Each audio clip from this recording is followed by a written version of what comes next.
لأنه كان تقريبا ما فيش أمان عندنا بالمنطقة.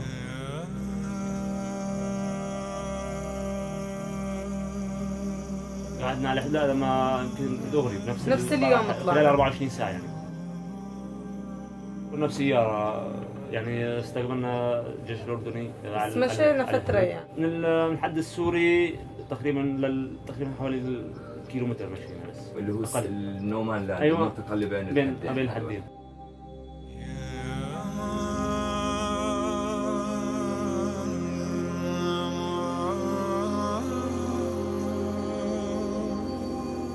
على المخيم يعني على باستمرار مدار يعني الشهر او اليوم الاسبوع يعني في تحسن، بس كمان بيظل يعني الوضع يعني بالنسبه كمان بيظل يعني غير بيتك.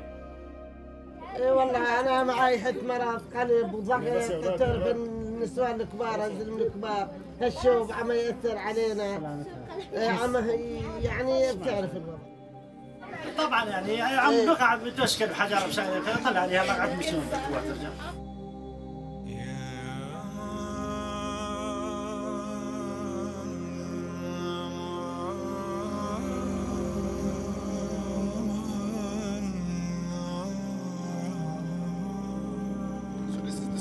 That we're going to locate the solar power plant, 2 megawatts, funded by IKEA Foundation, Right for Refugees campaign. So it's going to be 2 megawatts here. To give you an idea of size, 2 megawatts, roughly 2.5 hectares. طبعا الوضع بيختلف يعني مثل مروحه واحد بيستفيد برا برا جوا يعني بفوت بطلع ايوه حياه الدنيا على الكهرباء يعني بتشتغل ما بدل تروح ترجع تفوت. The IKEA Foundation has brought the first lights to the camp. IKEA provided some street lights, solar street lights, also solar lanterns for the families that allow the students to study after dark, also to go to the bathrooms with a little bit of light with the solar lanterns. In the darkness, it's very unsafe to just walk around in a desertic area as Azraq, where you have snakes, you have spiders.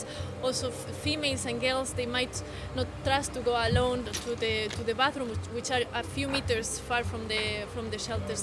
So, Lights and IKEA Foundation will bring safety mainly to Azraq camp.